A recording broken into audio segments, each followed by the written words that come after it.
Welcome to the Deep Dive. Today we're jumping into something essential, often totally hidden, but powering pretty much everything electronic around you. I'm talking about printed circuit boards, PCBs. Right, the little green boards inside everything. Exactly. Your phone, the servers running AI, you name it. And to really get a handle on what's shaping this core industry, we're digging into the latest Global PCB Report Industry Insights, Q2 2025 from iCape Group. It's a really comprehensive look. Yeah, our mission today is to connect those dots, pull out the key insights from all this data, and just, understand how global events, the economy, tech breakthroughs, how it all weave together for the future of electronics. And it is fascinating how interconnected it all is. This report, it's a snapshot from June 2025, right? It doesn't just cover the boards. It digs into market trends, those fluctuating material costs, global logistics, demand shifts across different sectors. The whole ecosystem. Pretty much. It paints a clear picture of how all these different global factors land on the PCB sector, and ultimately how they affect our tech-driven lives. Okay, so let's start with the big picture. The overall market health. Anyone following electronics knows it's been, well, volatile. Definitely seen some ups and downs. But the headline news from this report, the global PCB market is looking pretty strong, definitely on an upswing. After that dip in 2023 and a bit of a recovery in 2024, it seems poised for real continued growth in 2025. Yeah, the numbers are quite specific. The forecast for 2025, they're predicting a 7.6% increase in value. And volume is up too, 7.8% compared to 2024. So what does that translate to in dollar terms? That pushes the market to an estimated $82.6 billion. That's a pretty significant rebound, Wow, yeah. And looking further out, the compound annual growth rate, the CAGR from 2024 right through to 2029, that's projected at a solid 5.2%. Which feels pretty healthy. It does. It really raises the question, though, what's actually fueling this comeback, especially after the recent downturns we saw? And that momentum shows up in the shorter term too, right? The Q2 numbers. Exactly. We saw an 11% year-over-year increase for Q2. And even quarter-over-quarter, it's up 5%. So, consistent growth. That looks good on paper. But are there any caveats or maybe specific areas lagging behind within those general numbers? That's a good point. If you connect it to the wider economy, the Global Purchasing Managers Index, the PMI, it's at 51.2. Now, that's still growth. Above 50 means expansion, yeah. Right. But it did dip slightly, about 0.6 points from Q1. So maybe that suggests the really rapid growth we saw earlier might be, settling into a more measured pace for manufacturing. Okay, a bit of moderation perhaps. Possibly. But the overall global GDP forecasts for 2025 are still positive. We're talking 3.3% worldwide. Developing economies are leading that at 4.2%. Advanced economies are on 1.9%. So these bigger economic trends definitely support the positive PCB outlook. They're underpinning that recovery. Okay, so the market's moving in the right direction. But that always makes you wonder about the costs underneath it all, right? What does it actually cost to make these things? Let's get into materials first. They're the foundation. Well, it's a bit of a mixed bag there. Laminate prices, for instance, they actually went up 4.0% month over month in Q2. Oh, interesting. Yeah, but context is key. They're still down 5.1% compared to a year ago. So some short-term increase against a longer-term decrease. And copper, that's crucial. Copper foil prices are definitely climbing back. They're up 11.5% year over year. And just between March and April this year, they saw a 4.0% jump. So upward pressure there. Seems like it. It's like this push and pull between maybe past oversupply correcting and current demand pressures picking up. And the raw commodities feeding into this. The report mentions gold and copper specifically. There's crazy volatility there. Oh, absolutely.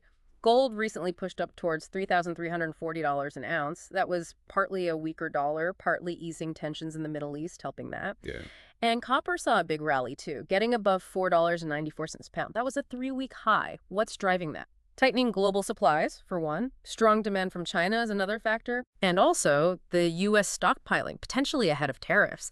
So it's this really complex mix of market forces, geopolitics, even policy anticipation. It really underscores how interconnected it all is. Now, for anyone actually making things, lead times are absolutely critical. A huge factor. So the news on laminate lead time seems almost surprisingly good. A near 30% year-over-year drop. Yeah, that is a standout positive trend in the report.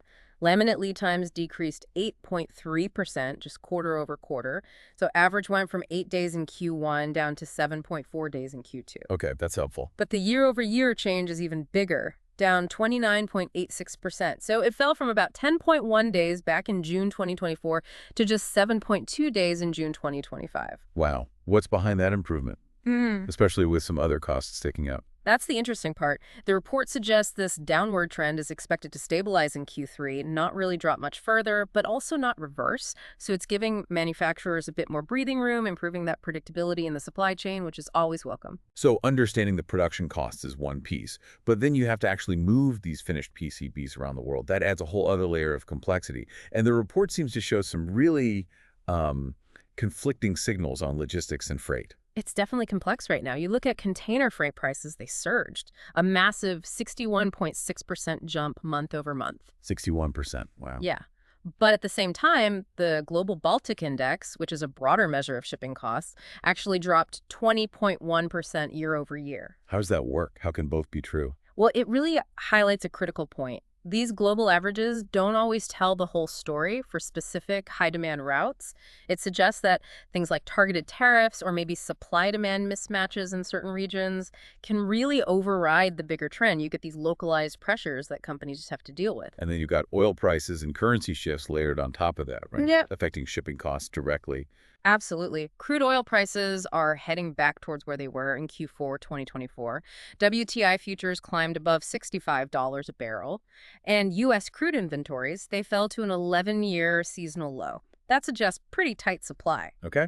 And currencies. On the currency side, the yuan is stabilizing around 7.15 RMB to the US dollar, bounced back a bit, helped by a weaker dollar, and maybe some cautious optimism about those US-China trade talks. Right. Always a factor. And the euro also climbed, getting above $1.16 against the dollar. Again, dollar weakness help, plus those easing Middle East tensions we mentioned earlier. So some stabilization there, which is generally good for international trade.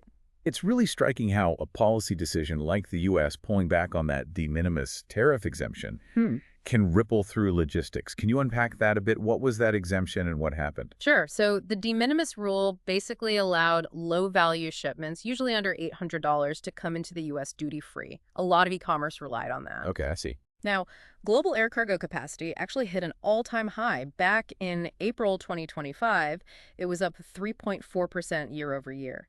Demand was up too, driven by e-commerce, high-tech stuff. So plenty of space overall. Overall, yes. But when the U.S. suspended that de minimis exemption, specifically for goods coming from certain places like China, air freight capacity between China and the U.S. dropped by about 30%. 30%, just on that route. Yeah, it hit e-commerce volumes hard. Yeah. And you add that to production delays for new freighter aircraft they're pushed out to 2026 or later. It means even with overall capacity up, air freight rates are expected to stay pretty high, especially on certain key lanes. Okay, so air freight is complicated. What about ocean freight? Similar pressures, or is it a different story? Ocean freight has its own set of issues. North American ports actually saw more congestion recently. Asian and European ports got a little bit of relief, but not much. So backups stateside. Seems like it. Global container trade, though, it kept growing steadily. It was up 5.8% year over year in April, which kind of defied some earlier predictions of a weak trading year. Carriers are adding ships, trying to increase capacity. But near-term capacity is still tight because ships are being moved around, redeployed to routes that are maybe more profitable right now. So it's this constant juggling act, creating a pretty delicate balance in the whole global shipping network. Okay, so we have a sense of the market pulse, the cost issues, the shipping headaches. So where are these PCBs actually ending up? Where's the demand really surging? What are the hotspots? Well, the overall electronics market provides a pretty good backdrop. It's forecast for a promising 5.5% surge in 2025, so solid demand across the board. And the report singles out AI infrastructure, calls it a dominant force, shows what, 36% growth? That just seems astronomical. It is 36.1% growth between 2024 and 2025. It's huge. How does that translate into PCB demand specifically? Is it just more boards or something else? It's a really crucial point. AI infrastructure isn't just demanding more PCBs, it's demanding vastly more complex ones. Ah, okay. This massive growth is specifically for high-density interconnect boards, HDI boards. They let you pack way more components into a smaller space, create much more intricate circuits, exactly what you need for the insane processing power in AI chips and data centers. So higher value, more difficult to make boards. Precisely, and you can see the shift in the numbers. Think about where HDI boards used to go. In 2015, mobile phones took about 61% of them. Now, It's down to 46%. Okay, where did that share go? Servers and data storage. Back in 2015, they were maybe 3.4% of HDI demand. Now, they've jumped to 10.5%. It just clearly shows how AI is transforming not just demand volume, but the actual type and complexity of PCBs needed. That's a really dramatic shift. It signals a change in the value chain, too. What other industries are showing strong PCB growth? Military and aerospace is another big one, projected to grow a strong 6.4% from 2024 to 2025. That's directly benefiting from, well, rising geopolitical tensions and increased defense spending globally. Makes sense, unfortunately. Server data storage, as we said, huge at 36.1%.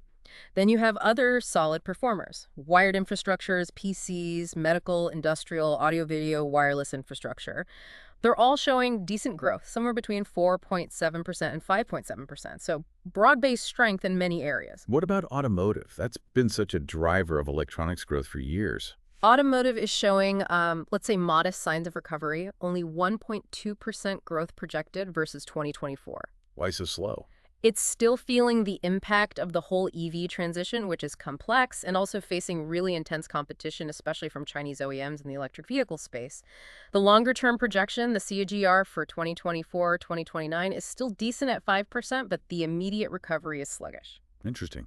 Any sectors actually going backward? Yeah, just one mention specifically with negative growth. TVs, forecast down 2.3%. Seems like that segment of consumer electronics continues to decline, at least in terms of PCB demand. It really feels like geopolitics is just woven through this entire report, doesn't it? It's not just background noise. It's hitting everything from tariffs and oil prices to specific sector demand like military. Absolutely, you can't separate it. Geopolitical instability, trade policies like the U.S. tariffs you mentioned, they're clearly impacting things like global crude oil flows and directly influencing those freight costs we talked about. Right. The whole dance around U.S.-China trade talks, the yuan stabilizing, that reflects this bigger picture of global currency shifts, all tied to geopolitical relationships. And the military demand. That surge in military and aerospace electronics demand, it's a direct consequence of increased global rearmament efforts fueled by those geopolitical tensions. It just shows how these huge macro-level events send ripples right down through the entire PCB supply chain. And potential future shocks, too, like that EU tariff. Exactly. That potential 50% EU tariff, even though it's been postponed for now, it just hangs there as another example. It shows how quickly government policy can shift the ground under the market's feet and create a lot of uncertainty for businesses trying to plan ahead. Hashtag outro. Well, we've covered a lot of ground today, from that impressive, though sometimes complex, growth in the global PCB market. Definitely nuanced growth. Yeah. To the intricate dance of commodity prices, those logistics paradoxes, surging costs but record capacity, and of course the booming demand from AI and military sectors. And if you connect it all back to the big picture, it's just so clear. The PCB industry, yes, it's growing strongly, but it's incredibly sensitive, very responsive to these geopolitical shifts and the broader global economic indicators. Really need to keep an eye on those. Understanding these connections, these dynamics, it's just crucial, essential for anyone who wants to stay properly informed about the electronic supply chain, really. So reflecting on this whole deep dive, what's the one thing that really stands out to you? Maybe the sheer scale of that AI impact, or perhaps the surprising resilience despite those freight cost spikes. It's tough to pick one thing. The AI impact is certainly reshaping things fundamentally. But maybe it's also just how adaptable the industry has to be in the face of all these pressures. Yeah, that adaptability is key. Which leads to, I think, a really interesting question to leave people with. You know, given these ongoing geopolitical tensions, the incredible speed of AI's rise as a driver, and these shifting trade dynamics, how might future developments, maybe in material science, or perhaps a bigger push towards localized manufacturing, how might those things impact the global PCB supply chain over the next few years? Good question. What new vulnerabilities might pop up? Or what new opportunities could emerge as companies try to navigate all these profound shifts? Something to think about. Definitely something to mull over. Thanks for diving deep with us today.